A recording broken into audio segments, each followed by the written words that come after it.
Hey everyone. I hope you're enjoying Indie Design Week. I am so excited to be here with you today.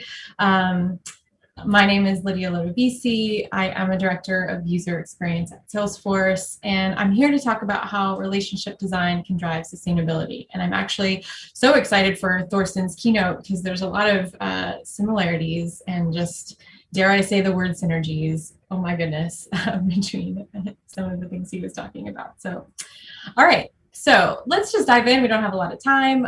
Relationship design. Behind every great customer relationship is a set of experience. And as we know, as designers, behind those experiences is design. And it's a daily process and tools that go into creative thinking and problem solving. We're all doing it every day. And so at Salesforce, our teams are uniting by a new kind of design called relationship design.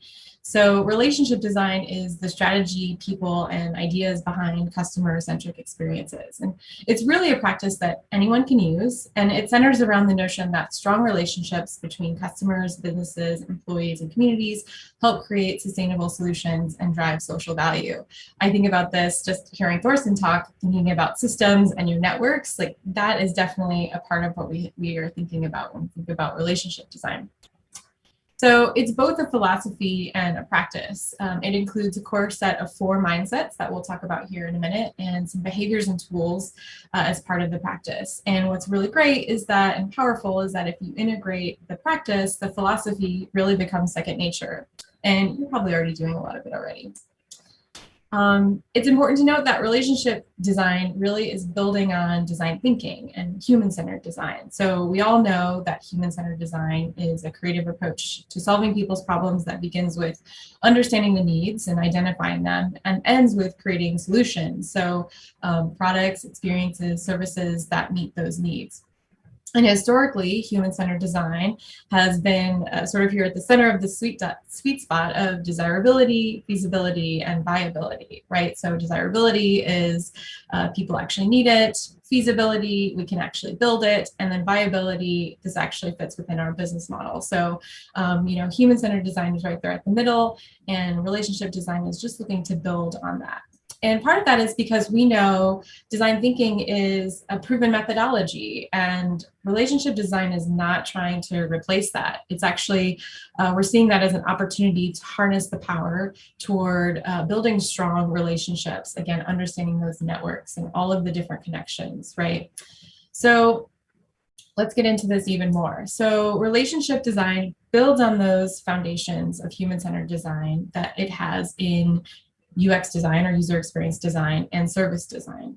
So when we think about UX design, that's focusing on the experience a person has with the product. It's a more individual kind of thing, right? UX design is dedicated to improving that user's experience with a product or service through an understanding of aesthetics, behavior, technology, and environment. Service design is then building on UX design by considering all the interactions a person has with a company, not just their interaction with a particular product. And it's really paying attention to an organization's processes and systems and all those different touch points that impact a user or customer, so that their experience is optimized throughout the whole journey, right? So we're thinking about those customer journeys. Relationship design then builds on these to focus more on more than just the individual person's experience, and considers how people are connected to each other and how they're engaging over time, the ways that they're embedded in their communities and in society, and the impact that that has. And it's really the creation of experiences that foster ongoing engagement, and it strengthens the connections between people, companies, and communities over time. And this is really where sustainability comes in. Again, we heard that a lot in our keynote earlier, right? This notion of those connections, of those networks, and considering the whole system of things, that's part of this. So like I mentioned earlier, these 4 mindsets is really what underpins all of relationship design work. And for the best results, we're really thinking about, you really want to combine these mindsets. You've got courage, which is how to step up in the moments where business objectives run counter to what we believe. It's living our values and facing our discomfort, right? Stepping outside of our comfort zones. Compassion is the evolution of empathy. If we think about empathy as a one-to-one notion, compassion is really about solving something together. Intention is design at its essence, right? We as designers, I think, are very intentional people and purposeful. And so intention is about thinking about those things and also thinking about the unintentional. What are some of the unintended consequences of what we're creating? And then reciprocity is about finding a way to work together to meet everyone's needs. So let's talk about how these mindsets really start to manifest and dig a little bit deeper here. So with courage, again, we really want to have those hard conversations, and how this manifests is transparency, right? When you make a mistake, when you have a negative impact, taking ownership of that, taking responsibility and doing what you can to make it right. Speaking up when decisions don't align with your values, or when the organization's values are not aligning with the organization's values. Vulnerability plays a role in here. And again, stepping outside of that comfort zone. When it comes to intention, that starts to manifest by thinking about relationship goals and committing to those connections, right? Cultivating that self-awareness and thinking about how your actions and others' actions affect those and influence those around you in the environment that you're in. And being proactive about risk and thinking about, again, those unintended consequences of what you might be building or designing. For compassion, that starts to manifest as seeking to understand others. Again, empathy plays a big role here too. And it's also about being aware of your unconscious bias, right? How that impacts others and how that might inform your or impact your decision making. And then connecting with others as individuals and realizing that whole humans show up to business, to the world, right? That we need the whole humanness when we think about solutions. Reciprocity manifests as can manifest as authentic conversations and engaging in those, starting those conversations. Co-creation, and we certainly see a lot of co-creation in human-centered design.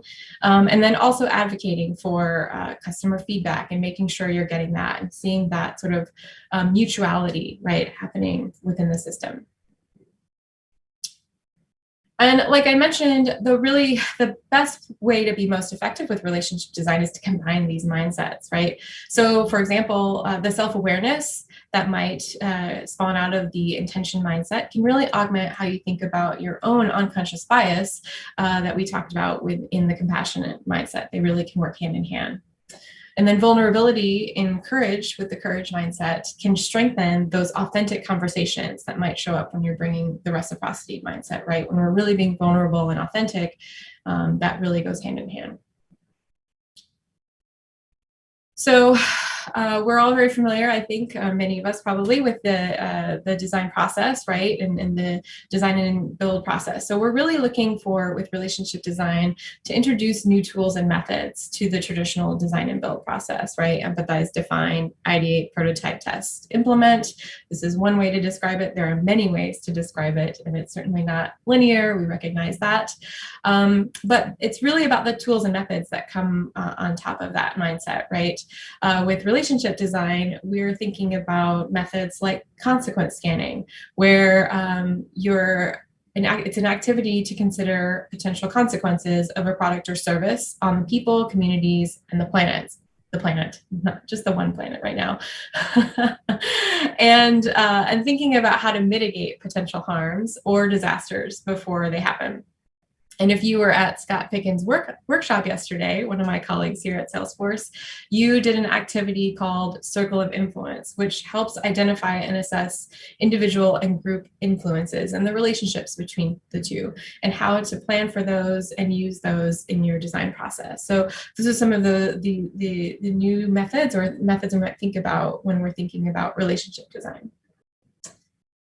And then lastly, I really just want to call out why now? Why relationship design? I mean, I think it plays a lot into sustainability. Again, as Thorsten mentioned earlier in his keynote, I think the reason to consider a relationship design approach now is because of the way the world is changing, especially, again, as we think about sustainability.